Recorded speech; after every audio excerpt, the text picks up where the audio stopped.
Good morning, everyone, and good morning, David. Look who I've got with me. Hey, beautiful people. Thank you so much for having me here with you, Tim. It's been too long. It has been too long, hasn't it? All of a sudden, the winds of the ascension process have kind of blown us through the first few months, and I thought it was high time that we had a good catch up and a good chat. And it's a perfect day because it's raining in the south of England. I'm in my office. You're in your office, and we're ready to rock and roll, aren't we? That and, for us here, well, depending on whether you're celebrating or not, it's actually Good Friday, which there's not many better days to talk Ascension than this weekend. What a good point. I hadn't thought of it from that perspective. Yeah. Actually, yeah, it Yeah. really is, isn't it? I mean, Jesus, obviously, like whether you're Christian or not, Jesus is a role model to anyone following the ascension path. He's the big man, really. But he had the ultimate initiation. Like his mission here on earth was to basically teach us that we are God. That Mm, was the reason why he was here, and that we weren't this physical body. This is an illusion. This is truth in here. And his ultimate initiation was actually to sacrifice this yeah. to become this. I mean, there is no greater initiation than that. And that's what we It's remember on this day. it puts it in perspective a little bit when there's us grizzling about our light down. Like, it's like, oh no, Mercury's gone into retrograde again. I'm having a meltdown, sort of thing. It's like, well, try this instead, then. you know. Yeah, exactly. Mm, Exactly. As difficult as things seem, yeah, in many respects, we've got it quite easy. we have, But we then, have. flip side, he was prepared. Like he was unbelievably prepared by the ascend from a baby all the way through, and that's what he was literally born to do. So we got Absolutely. ourselves a bit of slack there, I think. Yeah. Oh, I think so. And it always reminds me of that incredible story from the book, the memoirs of Beloved Mary, when she told the story of how she was prepared by the Intergalactic Council for her job as Mother of Jesus before Mm. she incarnated, in order to be able to take the magnitude of that role. I don't know if I think you might have been there when I read the story, David. She was basically put into a room and tested by the archangels, the ascended masters, anybody who could possibly distract her. So that the idea was she holds her vision. She was given 24 hours to hold her perfect vision, unwaveringly focused with absolutely no detachment from that focus. And there would be various souls doing their utmost to distract her during that time. So they begun with ascended masters, they moved on to the angels, and when they didn't manage to crack her, they brought in a seraphim at the end, and she passed. And what a rite of attrition. And for that, I think I might have even told that story again online quite recently, but it's good for those Mm. that haven't heard it. So that's how intensely she was tested for the role as Mother of Jesus before she came down to the planet. Nobody else would be able to do that because of the intensity of the focus that she would have to hold. And it's interesting we're talking about this because it actually brings us very neatly into the subject that we are choosing to talk about this morning, David, doesn't that? Exactly. It's in perfect alignment because, Yeah. unsurprisingly, we're going to talk about Ascension. Who would have Yay. thought And it? distraction. And Ascension and distraction. Absolutely. distraction. Yeah. Yeah. Because the two kind of go hand in hand. They do at the moment, don't they? And so we were kind of ummering and ahhing about this a little bit the other day, weren't we, when we talked about it? Because I've always based the work that I do and the outcome of what we're going through at the moment on some very specific numbers and figures that were given to me by Archangel Michael in 2008 upon visiting me in my personal space by complete surprise one morning. telling me that I had this huge connection to Atlantis and a vast amount of responsibility with the upcoming ascension process that was beginning in 4 years' time, that the numbers of the ascension process would sound a little bit something like this. There would be 6 billion people on our world who were fully committed to walking through the ascension gateway and would make a considerable amount of progress towards that during the 20-year transition, but 2 billion people who basically, through purposes of their own soul agreements, were choosing not to do that. They wanted to continue to learn at 3D. So there would be the majority of people were going to walk through. The others had chosen to continue to learn at the vibration of 3D with the same set of protocols that we experienced before the cosmic moment, the big shift. So but things have changed. So we're taking a deep breath and deciding that we're going to kind of dip our toes into this a little bit, haven't we?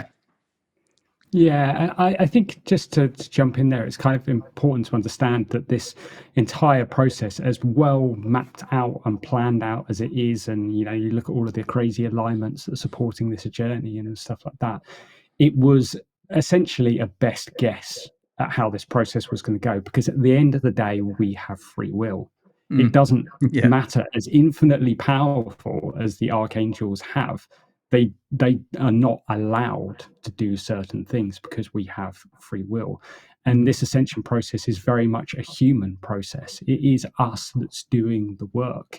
Yes, we're getting assistance and guidance, and the planet's going through it, and we're moving with it. But because we have free will, at the end of the day, we have 8 billion people on this planet who have a choice. It is up to them in each and every second of every single day to make decisions about how they move forward. And the hierarchy, the higher realms, they can't mess with that. That's the way is. This whole process, being human, wouldn't work if we didn't have free will. That is the human experiment. And so the predictions that they made were, it's a bit like the commentary at the beginning of some kind of sports match where, they make the commentators make their best guess of how things might turn out. Yeah. And then you see how it goes. So, naturally things do shift. And actually that highlights the importance of the work that we are doing right here, because we are infinitely powerful too, and have an unbelievable ability to shift our entire world around us and every single person within that sphere of influence. Well said. And that is such an important point that, I mean, if you look at, say, someone like Archangel Metatron, who would be regarded by many as the director of the ascension process, and you've got groups of souls like the Intergalactic Council, you have other bands of ascended masters and powerful goddesses like the Earth Council, the Atlantean Council that's reformed again recently. Well, not so recently, within the last 15 years or so on Earth terms. But the Intergalactic Council has the job of overseeing what we are doing and working directly with souls who are kind of entrenched in the process that we are. So, I mean, I know you work closely with them, David. I do as well. I particularly kind of like confer with Merlin as you do. Merlin is very prominent. He's always coming backwards and forwards between us and the Intergalactic Council, chivying things along. But Serapis Bey seems to be the major spokesperson who will always step forward, as well as Yeshua. We've got beloved Mary, who again served as mother of Jesus. She's almost like the compassionate go-between. She's like, come on, guys, like this. Let's do this beautifully and heart-centeredly, and go back to the council and go, look, things aren't quite running to plan. Let's ease things back a little bit. She's absolutely delightful. And of course Kuan Yin, who works on the board of Karma. But it's Serapis Bey who seems to be the numbers man. He's the one that steps forward and said, look, this is where we are, this is how it's going, this is what we need, and this is going to be the outcome based on the timeline that is currently operating. So the news that I received at the end of March was, it's seemed a little bit rattly at the time, but when you look at the circumstances that we are experiencing at the moment, it is not surprising. So you can't, like you said so beautifully there, David, you can't predict the outcome of everything when you have free will involved, because people are people. People will do what people will do. They will make decisions, they'll make choices, they in the moment, emotionally based, emotionally driven, because they're being tested because of the distractions. And it's the distractions that are causing the issue at the moment, isn't it? Yeah, and there's a lot of them, Mm, and they're pretty big distractions. So they are. it's it's understandable, Mm, that we're being drawn left, right, and center at the moment. And I mean, for me, the one thing that keeps me straight is always my faith. It's mm, my faith of that we're going to get through this process and then we're going to come out the other side of it, and that all of this is happening for a reason. mm. But it's too easy to allow ourselves to kind of lose hope, Yeah. with the circumstances when certain things happen that seem to be in exact opposite alignment to where we think that we're going. Mm. um you've got to be wondering, like, why is this happening? Why is this being allowed to happen? Well, because we've got free will. um Yeah. Where does this fit in? But the thing is, as Tim's kind of said, there are still people that are, let's be honest, struggling with this process. Life on Earth right now is incredibly challenging, even for those of us that know what's going on, that have faith in where we are going in the process, who has understanding of all of these different things. It's incredibly challenging. I Mm. can't even begin to imagine what it must feel like out there to have no knowledge of that and seeing what's going on in the world. Like, you would just feel completely doomed. Right? I can't think of any other word to say it. And that is challenging. Mm. And then, how do people respond to that? How do people cope with that? It's not easy for people that don't have the tool set that we've got, the skills and the knowledge that we've developed to process these things. And so they resort to alcohol and, you know, shopping, or whatever it is, watching terrible Yeah. movies, whatever it is that helps them to feel safe, to Mm. block out that noise around them, to block out the distractions. But of course, that all of these things lower our density, increase our density, they lower our vibration. Mm. And that's what this whole process is about. This is a game of vibration. And we have choices. Every single moment of every single day of our lives is a choice. We can make decisions to do things that empower us, and we can make decisions that, you know, go the opposite direction.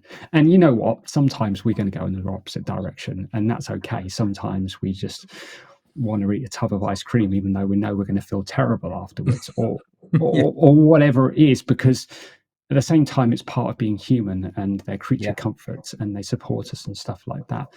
But on the other hand, we can make decisions to empower us. We can make a decision to, if we're feeling really low and blue because we've just seen something in the news, we can make a decision to go out for a walk and we can see some beauty. We can see smiling faces of humans. We can see the animals. We can drink a glass of water instead of a mug of coffee. Or, every single moment in our lives, these are choices, and Mm. we can do things to raise our vibration. And, you know brain chemistry is so important. This is the biggest challenge, I think, for humanity right now, is that all of the distractions are done so in order to modify our brain chemistry. We sit on our phones and we do this day because it gives Mm. us a dopamine hit. Doom We eat the scrolling. terrible foods that are full of sugar because it gives us, a dopamine hit. It changes our brain chemistry. We eat Mm. things because it lights up the taste buds in our mouth that make us feel good temporarily, Yeah. but they don't make us feel good long term. No. And then eventually lower our vibration, etc., etc., etc. So the challenge is that self-awareness in getting to a place where we can see within us what makes us feel good, what makes us feel bad. And funny enough, I was having this exact conversation with Serapis Bay yesterday, that, it's so important to recognize within us what makes us feel good, with the foods we eat, the things we do, the people that we're around, the stuff that we watch. How do we feel afterwards? And then just making choices, making positive choices that bring us back to a better place. Because as I was saying, like the brain chemistry stuff, that will always lead us downwards. If we can make choices that, lift us up, it will always lead us to a better place. And it's really hard to fight that brain chemistry. It is. It's one of those things. It's one of my bugbears, people that have got trauma, that have been through terrible things in their life, and people say, well, you've just got to get over it. Yeah, right. It doesn't work that like No. it doesn't work like that, because our physical and our energetic selves literally change through these processes, and we're fighting an uphill battle. You can't just think positively and maintain that because you want to. It's unfortunately, I really wish you could, but first of all, it's like a muscle. It takes time and practice. You have to recognize when you're thinking negatively and then flip the script and return back to the positive. And you have to make decisions to support that brain chemistry and your gut health, being because they're so interlinked. That's a massive one. Yeah, it's a huge thing. If we want to come to a place of more positivity in our lives, we have to make decisions that instill that. And I've realized I've gone off on a bit of a tangent from what we were talking about, but It's those are the very. things that's how I deal with distractions. That I make decisions, sometimes difficult decisions, that help raise my vibration. And as I do that, my thoughts become clearer, my gifts become more in tune, my intuition is better, I can see through things, I can understand things, I feel better, I'm able to remain in that place of faith and hope. It all comes back to self-preservation, which is an act of self-love. We It have to love absolutely ourselves is. enough to feel good, and that is, again, easier said than done. Easier said than done, my friend. And what you said there, although that wasn't a tangent, it's an absolute it's an absolute part of what we're going through. It's about self-management, self-regulation, self-care at a time that is, I mean, I feel like I beat this drum quite a lot. You will never be on the earth at this particular time with more distractions than there are at the moment.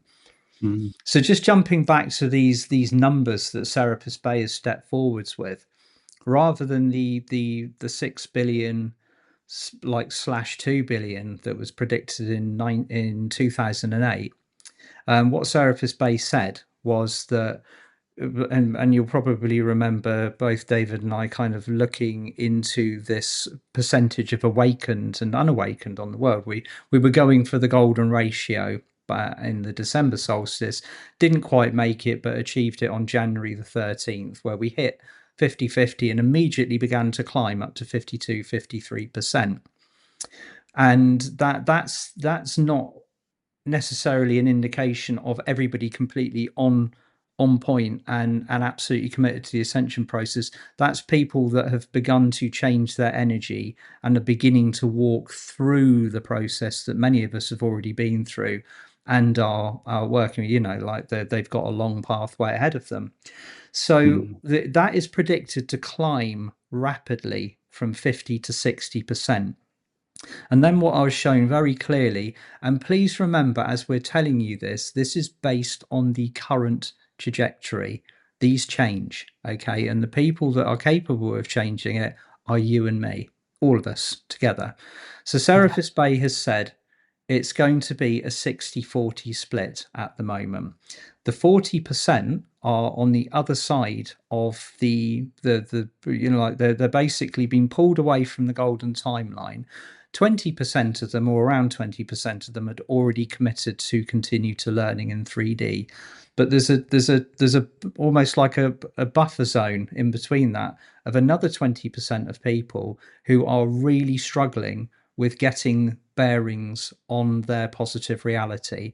Now, what we've just been talking about all contributes to this. We are being overwhelmed with information, situations, circumstances, and triggers designed specifically to knock us off our point of focus, to put us into a state of survival, to catapult us into a state where we're completely, like we're just scrabbling for dopamine because everything seems so heavy, so doom laden. You get stuck in the cycles, you turn on the news, and let's face it, at the moment, it doesn't matter what country you live in. The puppeteers, the ones that are kind of like doing their best to cast all of the spells, are actually having quite a high degree of success at the moment in beginning to draw people in. The second one scenario finishes, another one crops up, and people are starting to notice and say, are they deliberately trying to wind us up? Yes, they are. That's exactly what they're Yeah. trying to do. Yeah. It is one big glorified wind up. Like everything that they can possibly do to wind everybody up, to make you angry, to make you fearful, to make you, believe in the kind of like the concept of poverty consciousness, to be angry, and they're doing it. And Mm. unfortunately, a lot of people are taking the bait, the little worm on the hook, wriggling away, looking all tempting, bang, gotcha. And it immediately goes into the timeline that runs parallel to the golden timeline, that is made to look like the proper one, but in actual fact is not going in the direction that we want it to. So that currently is where we are. And I think that is why right now we are so important, because we have an unbelievable ability to shift our environment around us, our world around us. And we've talked about this many times before. The spiritual field that surrounds us goes up to 20 miles or 32 kilometers around us. It's a long How way. many people are inside that zone? Mm. If we can hold vibration for that entire space, we can have a massive shift.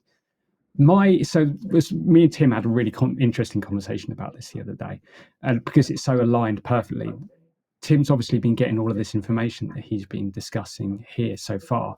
For me, this entire year, in fact, even starting in December last year, every single thing that I've received, and I worry that I'm putting out videos and people are going to start getting sick of me talking about it. Everything is about us stepping into our power at the moment. It's about being our master selves and Mm. reclaiming our sovereignty. And when Tim and I started talking about this and the information that he'd received and everything kind of clicked together, because this is why we are being called into our power, because Yeah. we have the ability to shift this. I've said this multiple times in videos in the past, that people want a better life right now. Mm. No matter, even those 20% that are struggling at the moment, I wouldn't even mind betting a lot of the 20% that haven't committed to it. Everybody sees the situation that we're in and wants to see something better. What they need is role models. They need people to stand up and show a better way of being. Mhm. And that is where we come in, this beautiful community of light that we've got around us here. We all have a position within our communities, within, whether that's just with our neighbors or our places of work, or when we just go to a supermarket and walk past people. We have this connection with the people around of us. And I honestly believe that if we can make ourselves the shining beacon, if we can show a better way, we can inspire people to want to be the same. How many times have you seen someone that perhaps is a virtuous soul, shall we say, Mm. that's stepped into that power and is living that life, and you see them and you're like, oh, that's what I want to be. That's amazing, because we all recognize, even those that are asleep and not in touch with their God self and things like that, people recognize that. That's why throughout the world, religious, priests or whatever it is in whatever faith, they are all respected. Like you can walk into any church in the world, and with a few possible exceptions, unfortunately, in general, these places are held with respect, whether it's Mm. of the faith or not. And the people that lead these, as long as if they're leading it in with pure intent, will Mm. receive that respect. It's the same thing, but it's because these people have committed in service to God, whether, we agree with their religion or, and the tenets of it, or whatever. It doesn't matter. They have committed to a path of service, which is always a beautiful thing. If the intent is there, that is always a beautiful thing. And people will recognize that, and people will connect to it. People will just recognize your light, and will, whether they know what it is or not. How many of you out there can walk down the street and find people staring at you? You know, that happens all the time to me and my wife. And I'm always speaking to people that say that that happens to them too, because they recognize the light. That's what it is. And people want that. And if we can go out there, if we can step onto our golden pathway into our master mission, if we can step in, reactivate our I am, and become who it is that we are meant to be in this life, then people will recognize that. We create a support network. So when these people are waking up, that there are people around that they can learn from, that they can just talk to. I have been shocked recently by the amount of conversations I've had with like workmen coming into the house or whatever. And then you have a conversation about, the awakening or angels or whatever it is. And people are primed. We're what, 12 and a half years into this process. Everyone is receiving this energy, whether they are awake or not, and they're primed and they're ready for it. And I truly believe if we can show a better way, if we can be the best version of us that we can possibly be, and we can hold that light and we can spread it as far and wide, we have the ability to change this. We have the ability to assist those that are struggling with this process. And that's what it's all about. That's why we're here. That's why the ascension process happened in waves. There was groups like of awakening that happened like chapters of a book. Some of you guys might have been the first waves. You might have had your awakening long before 2012. You might have woken up in the months just before or after. There's groups that are waking up right now, and we're happening in waves to be ready to support the next groups as they come through. This is what it's about. We are one community, whether we recognize it or not. We are all brothers and sisters in this. And we as the ones that know this, that recognize this truth, it's our responsibility to act in that way and do what we can in order to no longer be the passenger in this process, to become the directors of our own world and that environment around us that has the ability to bless so many people.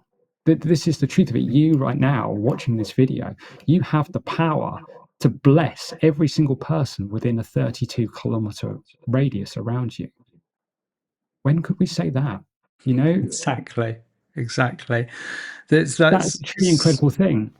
It's simple, effective, and incredibly important. And of course, when you look at it when you break things down to how energy works, it all becomes very apparent. But when we're caught up in the humanness of the things that trigger us, the news that makes us angry, the aspects of the behavior that are being pushed forwards in the kind of the more the 3D aspects of society, it's incredibly it's tough not to get drawn into it, but it's never been more important to stay as clearly in 0 point as we possibly can be at the moment. So again, it doesn't matter what the news is saying. It doesn't matter what the talking heads on the TV or the puppeteers are coming out with, or the new rules or the regulations or the stuff. It's just one trigger after another. You think you've dealt with one trigger, or you think there's no way of dealing with that. Just let them do what they're going to do. We are rebuilding and restructuring a completely different circuit of energy. If you plug into that, that's what you will receive, and you will add to that. So it is simply a case of energy dynamics. Distraction is the greatest pitfall that we can possibly have within us at the moment. And all of the focus and all of the onus is on us. There's, like it or not, there's more responsibility now for the light bearers of Earth, because we're going to be receiving even more light than we were previously, and the level of responsibility has gone up, which is why it feels so tough. So take all of the steps that you need to take at this time to beautify your frequency, your life, your point of focus, and as best as you possibly can, unplug from the stories that are designed out there to be a pitfall, to be a to entrap the energy. Your energy is your most valuable currency at the moment. It's the one that the 3D matrix is utterly clamoring for. It can't source it anymore from the astral like it used to. So it is set about sourcing it directly on our playing field, and that's why it's so intense. There's just distraction after distraction after distraction. I think to kind of like roll into kind of the conclusion of our beautiful conversation this morning, it would be safe to say that the distractions that we are going to be seeing around us aren't going to go away until we stop paying attention to them.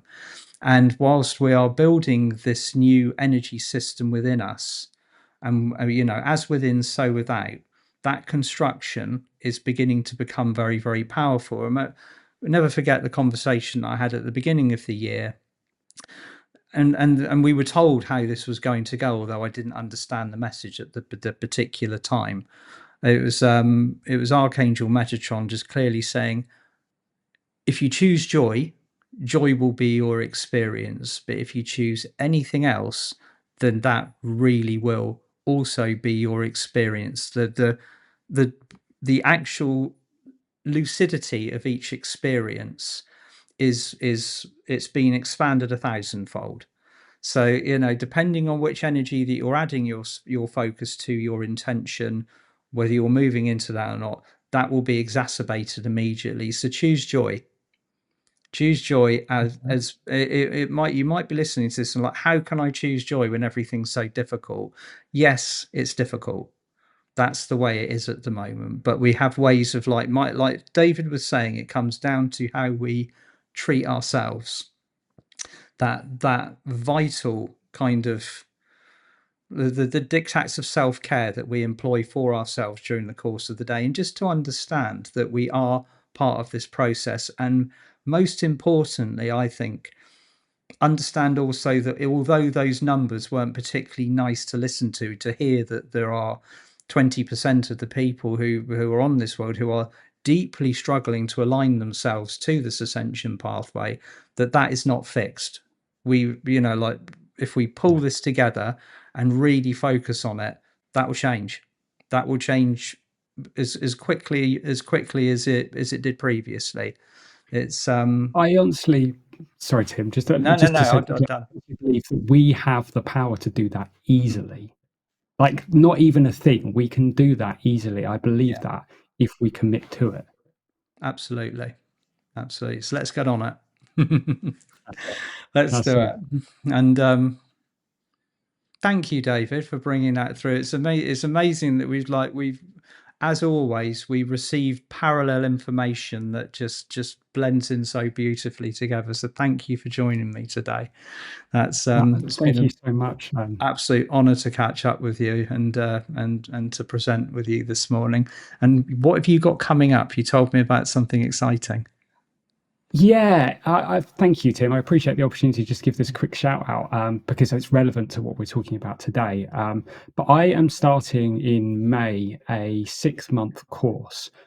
Essentially, the Ascended Masters have come to me talking exactly about what Tim and I have been talking about today, about this need to step into our power, into our mastery, not just for the sake of this planet and everything like that, but really to become the masters of our own reality, so that we can take control of our mind, body, spirit, and start to manifest the world that we want to live in, to live in control again, to no longer be the passenger in life, to become the director of our lives. And so 6 Ascended Masters have set forward what we're going to have a workshop with one each month, and they are basically going to be teaching us what they learn through their own ascension process about the various 6 subjects that they feel are most important for us to learn in order to step into our mastery. So each workshop's going to be a combination of channeled teachings from each master and then a meditation to enact what we've been working through and help us to release and enlighten and empower and step forward. The entire series is also being overlit by the seraphim who have stepped forward to Ooh. just guide each. Honestly, I'm completely blown away by the level that they're coming in at and what they're talking about and the opportunity. And just to be able to learn directly from the ascended masters in this way, from people that have been through it, and to learn their practical tips in order to help us through this process. I think it's just an amazing opportunity that I can't wait to share with you guys. So yeah, That thank you, sounds Tim, for allowing me to do that. that If you sounds don't mind, really yeah, exciting. the link No, I'll in the put the description. details when this video, when you've watched this video, the details of David's course will be underneath the little righty bit that I put in there, and I think that sounds like an amazing opportunity. So if it's calling to you, get yourself on there. It sounds, I'd love to know what they are up to. It's the things that they've been through. So thank you for that. Yeah, I think it's fascinating, and it's so helpful for me to realize that these guys that we now hold in such reverence have been through the exact scenarios that Just like that us. we've been through. Yeah, that maybe they didn't have to do it in 20 years, so that makes things a bit easier. But at the same time, they didn't have the resources that we've got available to us No. now. The level of connection that we have with the ascended masters, the archangels, the amount of incredible books that are available that are direct channelings from the ascended masters to help us through this process. These guys didn't have that, No. and they were doing it through very dark times. Yeah. It's incredible, and they've got so much to teach, and it's such an opportunity. Oh, sounds Can't amazing. wait. Yay. Oh, Thank thank you you. so much this morning. That's it's been a Thank really, you. really, really good catch up. Thank you, David. Yeah, And no, an honor as always. Thank you. oh, bless you. Right, sending you all so much love on this beautiful Good Friday. Yeah. Hope you have a lovely weekend, however you celebrate it. Don't stuff yourselves with too much chocolate. And and I'll see you on the other side. Lots of love. Sending you all so much love. Bye. Bye. Bye.